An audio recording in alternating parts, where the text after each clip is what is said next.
عاملين ايه النهارده؟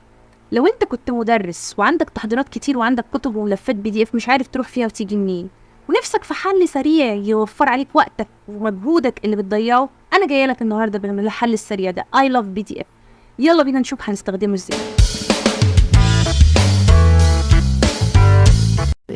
موقع اكتر من رائع، هتعتمده في شغلك في كل حاجه خاصه بالPDF. زي ما احنا شايفين مليان تولز خاصة بالPDF، بيتحول PDF لوورد، تحول PDF لبرزنتيشن، تسبلت الPDF، تحول من وورد الPDF من PDF. بص حاجات كتير جدا، تولز كتيرة جدا، لو قعدنا نتكلم عليها احنا محتاجين 3-4 فيديوهات نشرح فيه. يعني زي ما احنا شايفين كل التولز دي قدامنا، اقدر ان انا اتعامل بيها. اي حاجة عايز تعملها مع الPDF تقدر تعملها. طب تعالى احنا هناخد هنا ازاي نحول PDF لبرزنتيشن. دوسنا عليها وهنبدأ نختار الفايل، نعمل له سيلكت من على الجهاز بتاعنا.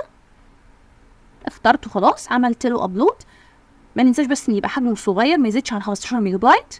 تمام، نزل خلاص. انا اقدر اقول له ايه على طول؟ convert to PPTX، يعني حولوا لي البرزنتيشن في ثانيه الا ثانيه. كانت البرزنتيشن معايا، عملت لها داونلود ونزلتها. كل الملف PDF بالكامل خده حولهولي لسلايدز في برزنتيشن. اقدر اعدل فيها بقى زي ما انا عاوز.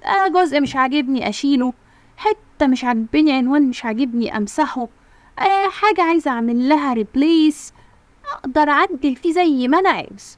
وطبعا انا واثقه ان انتوا عملتوا لايك وشير، بس لو كنت نسيت فانت ممكن تنزل دلوقتي تعمل الكلام ده. ما تنساش بقى، ها؟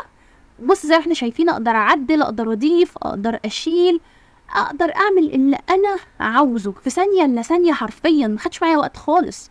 فانت سيادتك ممكن تاخد الكتاب بتاعك والدرس بتاعك، تقدر تدخله هنا وتبدا انك انت بالكتاب بتاعك بتاع المنهج بتاعك تقدر انك انت تشتغل بيه، تحط زي ما احنا شايفين حتى الجرافس، حتى التيبلز انا اقدر اعدل فيها براحتي، اخد بقى منها كوبي واعيدها بقى حسب ما انا عاوز. بص كل مدرس وفكرته بقى ورؤيته، حاجه جامده جدا. طيب البورت التاني، ان انا دلوقتي بصوا انا هعمل ايه.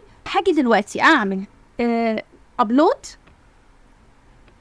لفايل تاني يكون اكبر. فجاء قال لي ايه بقى؟ قال لي لا معلش اطلع للبرو او البريميوم اكونت، لان الفايل ده كبير قوي ومش هقدر استقبله في الجزء الفري. طب انا اعمل ايه في حاجه زي كده؟ هل لازم اروح ادفع بقى وادخل الجزء البريميوم؟ لا خالص.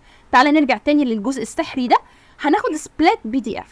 يعني ايه سبليت؟ يعني هقسم الPDF بتاعي الكبير. بص هرجع اخده تاني وهبدا اقسمه زي ما احنا شايفين، اقسمه بقى لعدد الصفحات اللي انا عاوزاها. يعني مثلا الدرس بتاعي لو من 1 مثلا ل7، اول 7 صفحات هو الدرس الاولاني، التاني 10 صفحات هو الدرس التاني. قسمه زي ما انت عاوز. ان شاء الله تقسم، ان شاء الله انك تقسم الدوكيمنت كله وانت قاعد برنجز باللي انت عاوزه. وطبعا هو قبل الدوكيمنت مع ان حجمه كبير، يعني قبله في الجزء بتاع السبليت وما قبلهوش في الجزء بتاع ايه الكونفرت. طبعا انا خلاص هديت الرينجز بتاعتي، هدوس اقول له سبليت، هيروح عامل لي مقطع لي الPDF بتاعي ده للاجزاء اللي انا حددتها له في مفيش ثانيه الا ثانيه. فعلا ده شعارنا في القناه هنا. زي ما احنا شايفين هو بيقطعه دلوقتي وبيجهزه، بيعملوا سبلاتنج. فانا شايف قدامي كده خلاص على طول بقى موجود. اقول له داونلود، هينزل لي زيب فايل موجود فيه كل الرينجز وكل الPDFs اللي انا قررت ان ايه، ان اقطع الPDF الكبير ليها. زي ما احنا شايفين اهو بينزل عندي على الجهاز. حابين ان انا اعمل جزء تاني اشرح فيه كل التولز دي بالتفصيل، طبعا يا ريت تقولوا لي في الكومنتس، او ان انزل جزء تاني من الفيديو ده، انا تحت امركم. بس نزل عندي، قدرت افتحه، هلاقيه الجزء اللي انا قررت انه قطعته 3 documents هتقطعه، وبالبيجز اللي انا اخترتها as a ranges، يعني المدى اللي انا اخترته. وحاجه جامده جدا جدا. وطبعا اقدر اخد الاجزاء دي واروح بيها على ايه، على الكونفرت، واشتغل بيها عادي جدا. هنا انا بختار مكان. طيب ما تنساش لو انت لسه ما عملتش سبسكرايب وعملت لايك وشير، ما تنساش انك انت تكون عملته. دخلت تاني على الجزء الكونفرت بنفس الدوكيمنت اللي رفضه في الاول، دخلت عليه، هاخد بقى الجزء اللي انا كنت عايزه اعمل له كونفرتنج. خلاص بقى ما اتقطع فجاهز معايا وصغير، فهيقبله اهو، قبله وهو دخل عليه، واقدر اقول له كونفرت ويتحول تاني لبرزنتيشن. اقدر نفس الكلام اللي عملته عليه في الاول اقدر اعمله تاني عادي جدا، افتحها واعدل فيها واشتغل عادي جدا. اتمنى ان النهارده الحاجه دي تكون عجبتكم، وان الويب سايت الرائع ده تعتمدوه في شغلكم، هينفعكم جدا جدا. ما ننساش نعمل لايك وشير وسبسكرايب للقناه، واشوفكم على خير. باي.